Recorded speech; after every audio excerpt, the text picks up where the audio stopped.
Now, to unpack this a bit more further for us, we are now joined by Professor Abel Esterhuyse. He's a defense expert and associate professor of strategy in the Faculty of Military Science at the University of Stellenbosch. And he joins us now via our video link. Professor, thank you so much for your time this evening here in SABC News. Perhaps let's start off here. What do you make of the activities taking place, those naval activities under the BRICS umbrella taking place in Simonstown?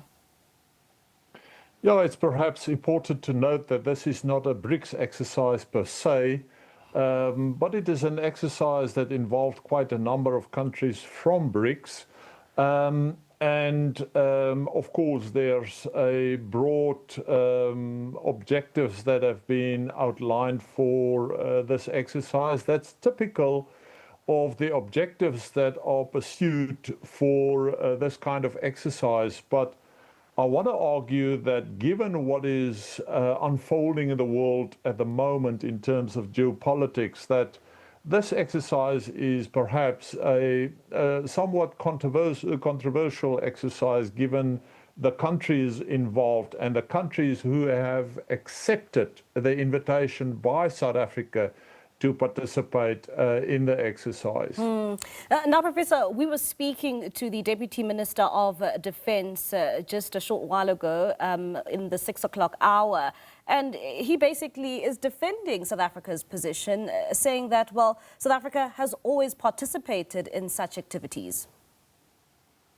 Well, that's important to make that statement. It is important to understand that militaries around the world interact and participate in this kind of exercises. But if you consider the countries involved here, South Africa, China, Russia, Iran, then there is perhaps a geopolitical story behind this exercise, and it is the countries that I've referred to as the hard BRICS countries. And it also raises the question then why countries like India, like Brazil, and then African countries in particular, Egypt, Kenya, Nigeria, the countries that I would consider to be part of soft BRICS, if I can put it like that, why they are not part of this exercise. What are the consequences South Africa can suffer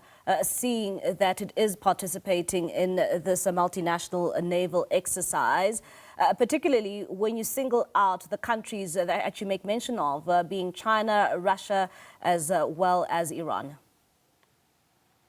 I think there's two critical geopolitical realities that one has to consider here. The one is the fact that the Cape is one of the world's key maritime choke points. It is located at a maritime choke point. And it will be important in time of conflict, violence and war, because it will give, and it will be an important point to give China and Russia, on the one hand, access to the Atlantic, and on the other hand, Western nations access to the Indian Ocean environment. And then secondly, what countries do and their militaries do always carries with it a political message. And from a strategic perspective, this exercise is a clear message that South Africa is setting itself up against the West, and it is, and in particular against the Americans, I think. And there's an underlying geostrategic message from South Africa in the exercise, I think. And how will this also impact their relationship between the likes of the US, the UK, as well as EU partners? Yeah, that's an interesting question, especially against what unfolded in the world at the moment. There's a possibility that the Iranian sailors are going back to a country that may be fundamentally different to the one that they left.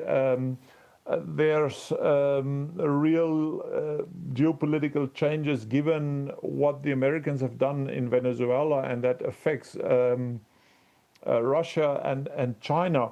So for South Africa, I think it is a very critical point where it is clearly setting itself up against the West here and aligning itself very clearly with Russia and China.